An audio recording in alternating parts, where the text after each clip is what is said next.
Controversy rages over claims that a Chinese scientist has genetically modified human embryos, resulting in 2 live births. I will be asking, what are the likely consequences of scientists playing God? In France, protests continue over a steep rise in petrol prices. What options does President Macron now have? And migrants from Central America clash with U.S. law enforcers on the border with Mexico. What happens next? Welcome to The Point, live from Beijing. I'm Li Xin.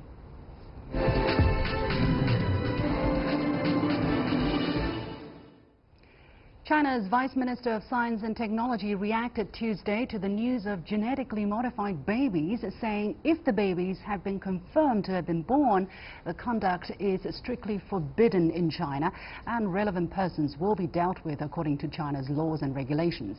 A scientist in China may have used a powerful gene editing tool to snip out unwanted genes from human embryos, creating the first genetically modified humans and bringing a dystopian future feared by many one step closer. The scientist, He Jiankui, claimed in a video he posted online at the weekend that he had done just that to make the babies resistant to HIV. He said that those embryos have developed into 2 healthy babies which were born in November. The scientist's claim has not been verified, but the Chinese as well as international scientific community immediately responded with outrage. 122 Chinese scientists issued a joint statement calling such practice of human testing sheer madness. The Committee of Genome Editing Genetics Society of China and the Chinese Society for Stem Cell Research also issued a statement condemning He's research of extreme irresponsibility, both scientifically and ethically, and that this is only his individual behavior.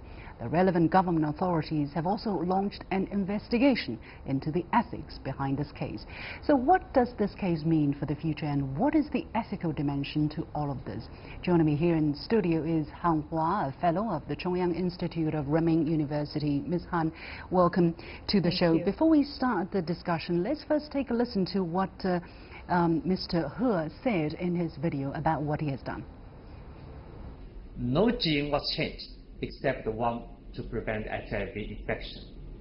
The girls are safe, healthy as any other babies.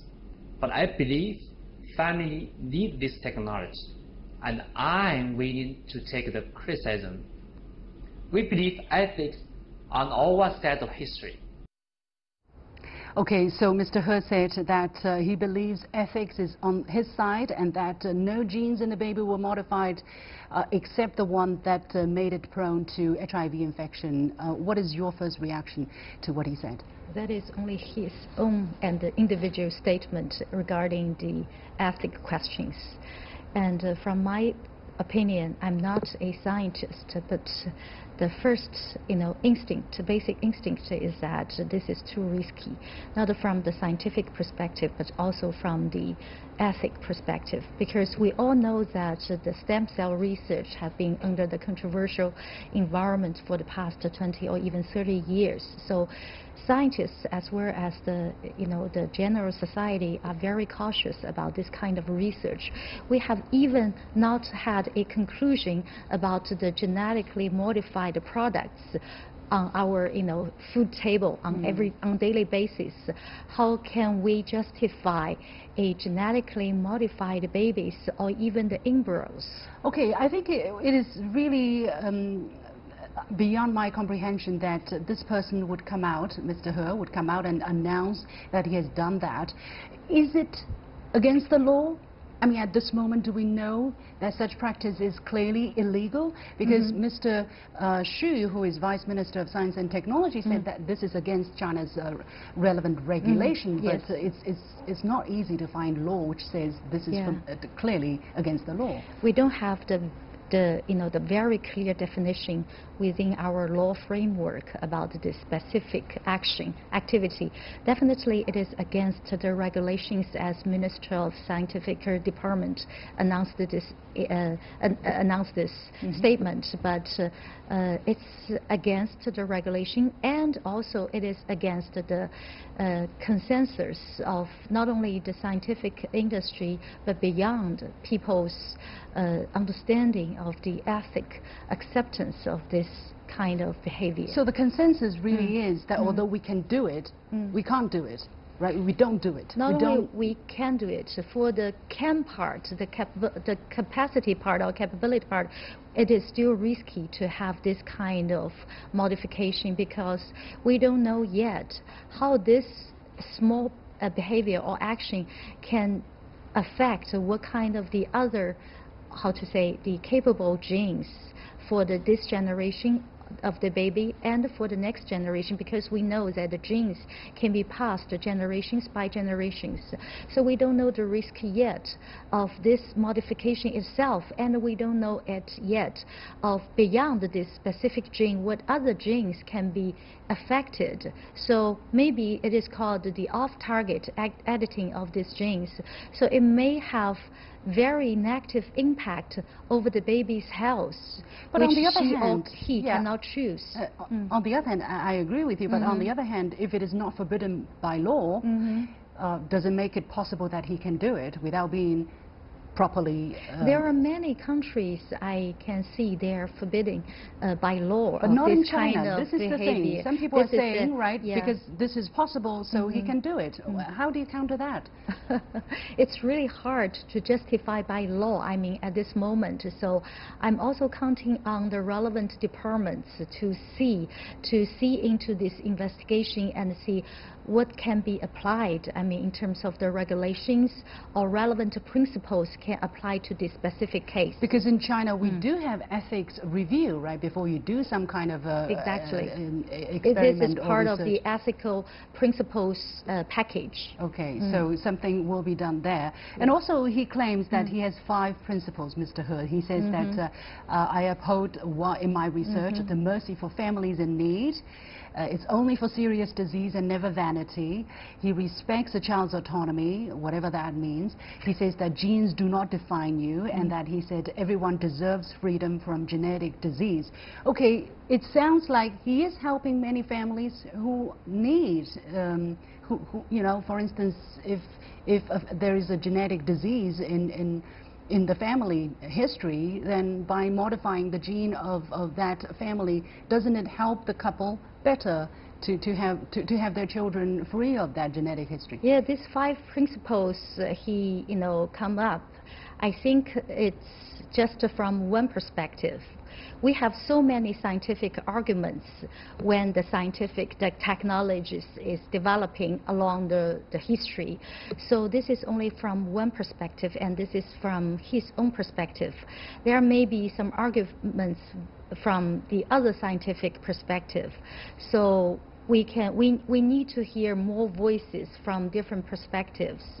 And as I said, the risks and versus rewards, he only said the rewards from his part, because he may be not only as a scientist, we find out that he's also holding some stakes in some genes-related companies, so he has some other interests to claim. And which we do not know at this moment. Yes, we still count on the further investigation on that. And also from the risk versus reward side, from the scientific perspective, there are still a lot of calculations to do down the road. We cannot just, listen to his own perspective or 5 principles.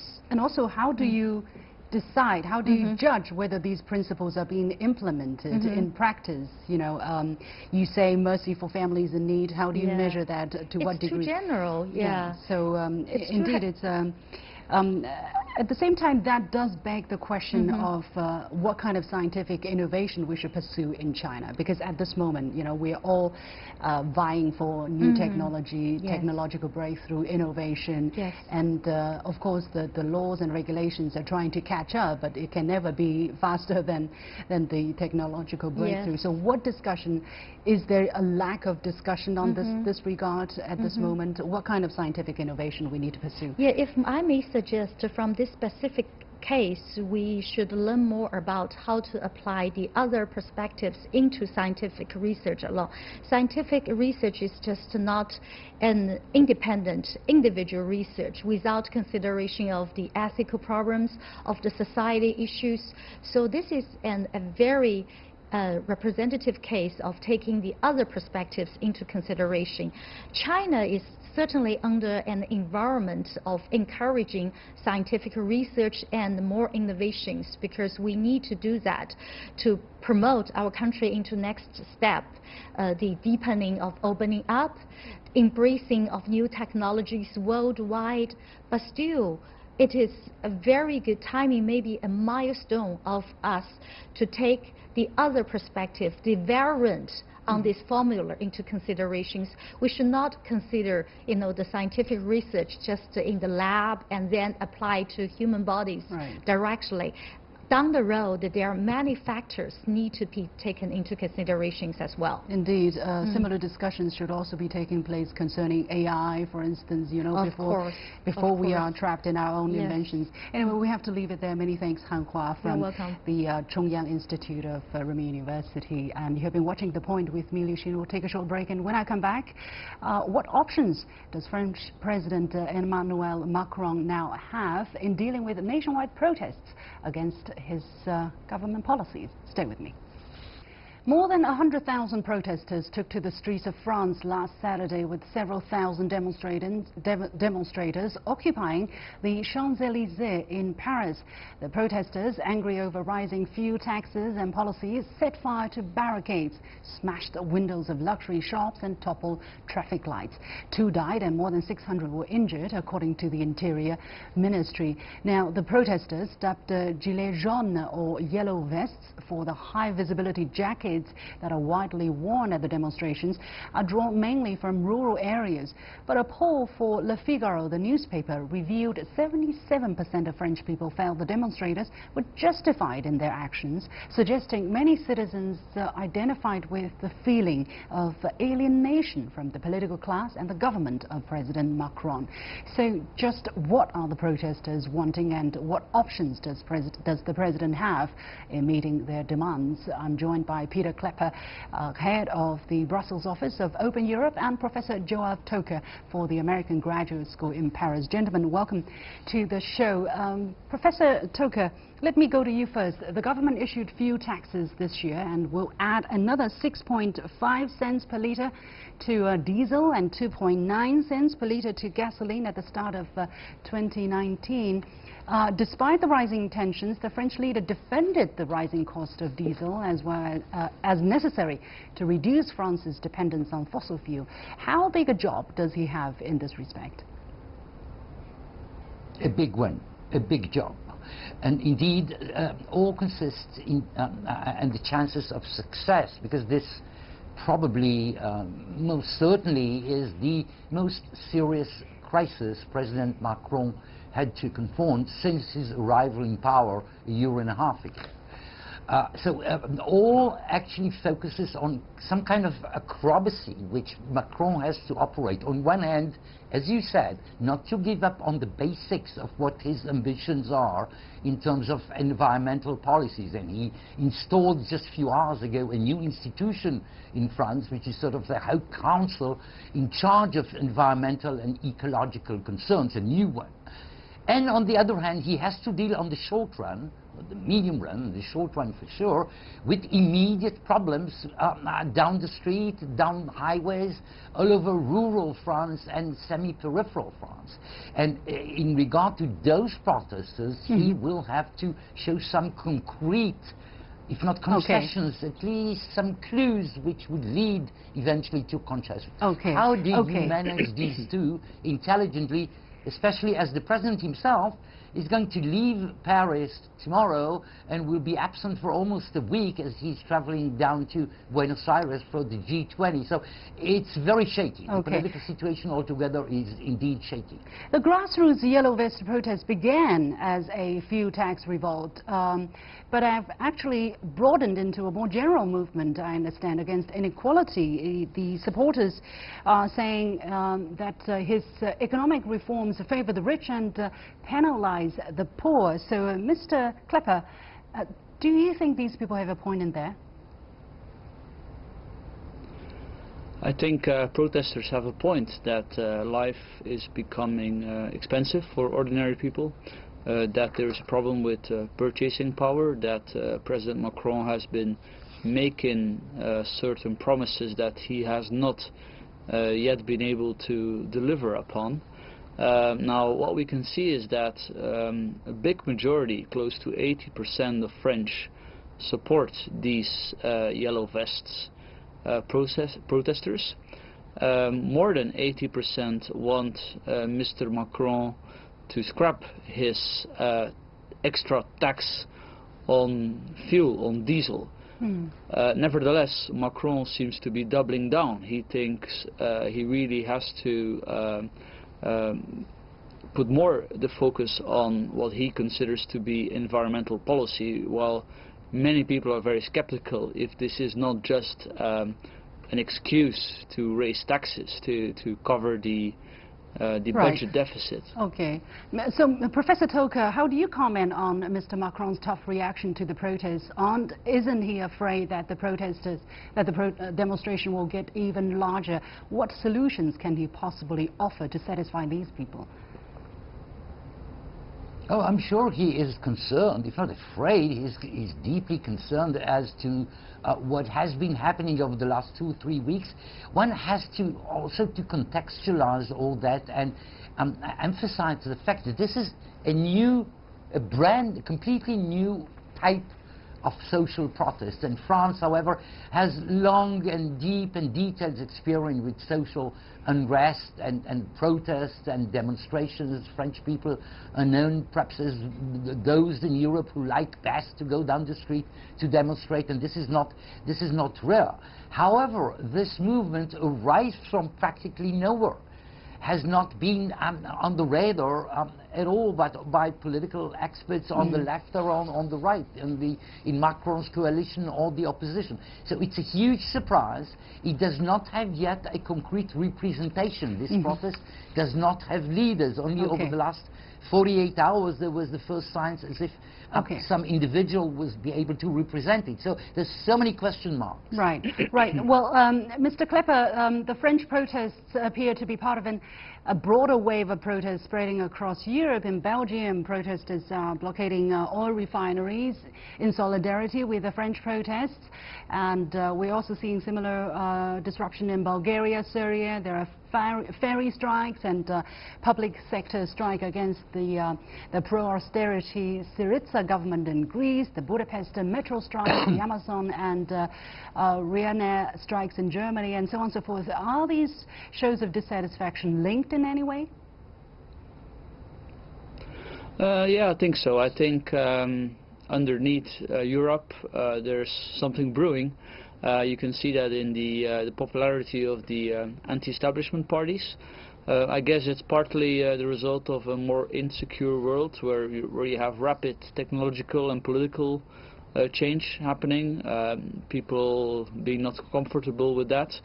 But I think specifically for Europe, it's also something that actually has to do with monetary policy. People don't really talk about that all that much, but the European Central Bank in recent years has really been extremely active in expanding the money supply, and of course this has ripped off savers. So if you're an ordinary saver and you no longer has your 4 to 5% income, but only something close to zero, and if you're a pensioner and you have to rely on that, I would not underestimate the effect that this has on people. And when you have a relatively modest increase in petrol tax, this can really then hurt people pretty badly. Right. Finally, Professor Joav, it has been said that the current protests could play into the hands of right-wing parties ahead of EU elections in 2019. What's your prediction?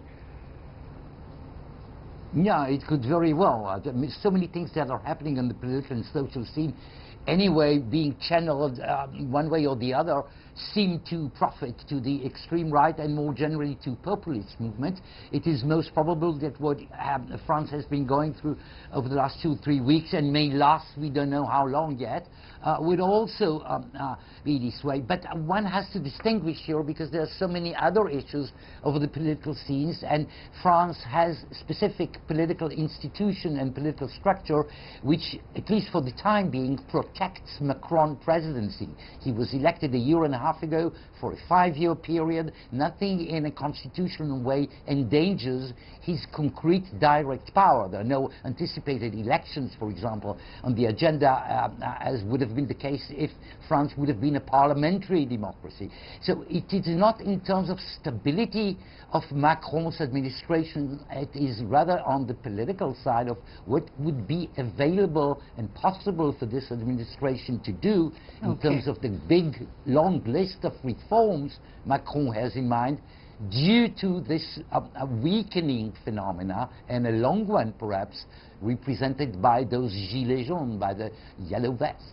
Okay, thank you very much to Pieter Cleppe, head of the Brussels office of Open Europe, and Professor Joav Toker for the American Graduate School in Paris. You're watching The Point with me, Lucien. We'll be right back after this short break.